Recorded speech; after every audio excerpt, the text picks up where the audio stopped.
Bonjour à tous, 10 juin 2023, petit tour du jardin. On a enfin eu de la pluie. Excellente nouvelle. C'est quand même autre chose que l'arrosage.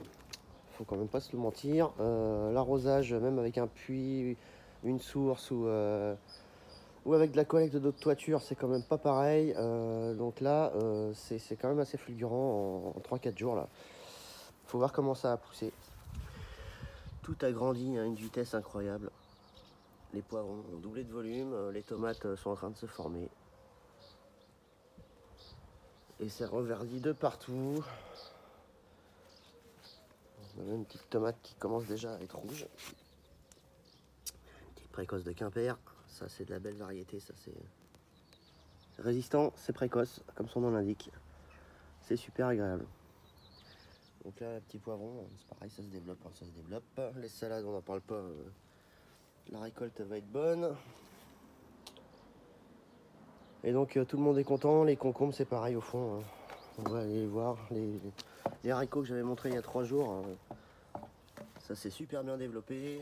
Là, ça y est, il commence à ramifier. Donc c'est bon. Les courgettes, c'est pareil. Les courgettes, il y en a déjà en formation qui sont bien belles, malgré le manque de temps d'ensoleillement ici. Donc, comme vous pouvez le voir, j'ai mis des bambous qui rejoignent un petit appentis, ici et là. Et au pied de ces bambous, j'ai mis quelques citrouilles que je vais faire grimper dessus. Et je vais les laisser monter jusqu'au toit. Puis elles vont se développer, elles vont couvrir le bord du toit. D'ici quelques temps, ça va pousser dessus, c'est pas un problème. Quand on n'a pas de place, faut être malin. Donc là, les petits concombres se sont bien développés avec les haricots orteils de prêcheur qui sont en train de grimper le long de la structure. Donc il y en a tout le long. Et les petits fenouils, c'est pareil. Hein. Là, ils ont bien reverdi. Ça va pas tarder à monter, donc il va falloir les manger. Mais c'est bien parti. Donc là, on peut voir, on a des citrouilles. Ça, c'est des seaux de compost de la maison. Hein, les dernières citrouilles de la cave qui sont sorties toutes seules. Hein. Ça sort par poignée, quoi. C'est des dizaines et des dizaines de citrouilles qui sortent toutes seules. Donc ça, c'est pas franchement la peine de faire des plants. Les citrouilles, vu comment ça se développe, une poignée de graines dans le compost, ça suffit. Donc là, le petit poirier qui commence à faire sa première poire. C'est un petit peu jeune encore, il a 4 ans. Il est là depuis l'année dernière. Donc faut être patient avec les fruitiers. Leur mettre des pierres aux pieds. Les pierres aux pieds, ça maintient l'humidité. C'est toujours humide sous une pierre. La chauffe la journée, elle chauffe au soleil. Et quand la nuit arrive, elle est encore tiède et ça condense. Donc c'est idéal pour retenir la fraîcheur et empêcher que ça brûle. C'est bien à l'abri en dessous. Les nutriments du sol sont jamais brûlés avec des mulches de pierre. Mulch de pierre pour les aromatiques et pour les fruitiers, c'est vraiment idéal. Hein. Si vous pouvez, n'hésitez pas. Donc là, une bonne pluie, ça change tout. Petite correction sur les informations que j'avais données sur la grande berce. Il me semble que celle-ci, ce soit pas de la berce du Caucase. J'ai vu un gars qui expliquait ça. Quand il y a une présence de rainures sur les tiges, comme ça, c'est pas la berce du Caucase qui est phototoxique, donc qui brûle la peau quand on a de la sève qui vient se mettre au contact du soleil sur la peau. Celle-ci est consommable. Donc je testerai ça, je vous ferai un petit retour. Donc là, une zone comme ça, là, près d'un bassin, c'est super, super dense. Tout pousse à une vitesse folle.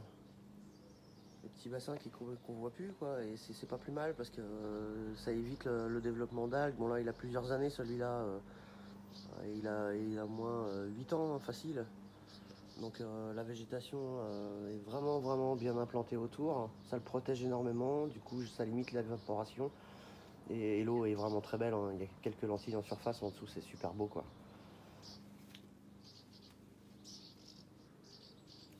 Donc, cette petite pluie,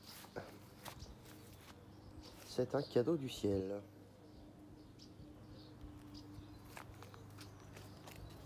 Donc là, quand je vois ça, ce petit céleri là qui était tout faiblard, qui avait chaud, j'étais obligé d'arroser. Voilà, c'est reparti, hein. Il n'y a plus grand chose à faire maintenant. Une petite pluie comme ça de temps en temps, c'est vrai quand tout est bien mis en place et bien cohérent. Ça permet de créer une forte pousse en peu de temps. Donc là, les côtes de bête, je vous disais, qui étaient gigantesques, hein, bon, bah, elles continuent leur croissance. Donc, quand c'est comme ça, là, quand les graines arrivent à formation, là, la transmutation est effective. Donc si je la coupe et que je m'en sers comme mulch, les éléments qu'elle a prélevés vont avoir fini leur transformation. Et en les retournant au sol, ça va réapporter les éléments sous une forme différente, en excédentaire. Donc là, mes petits choux commencent à être un petit peu trop encombrés. Je vais leur faire de la place, je vais enlever cette côte de bête. Et ça va leur permettre de respirer. Là, c'est temps de le faire, hein. On peut voir, j'en ai un qui commence à être mangé un petit peu. Donc ça, quand c'est comme ça veut dire qu'il dégage une odeur de stress et ça attire les escargots. Donc je vais leur mettre, je vais faire diversion avec cette côte de bête que je vais mettre en mulch. Et le fait que le plant de légumes va avoir un environnement qui va être plus dégagé, donc plus favorable pour sa croissance, son exposition à la lumière, le vent, la notion de climax, hein, c'est vraiment important. Il faut un climax adapté à chaque type de plante. Donc là, je vais faire ça. Et en principe, il va arrêter de se faire attaquer. Donc, je vous ferai une petite vidéo pour vous montrer comment ça s'est passé.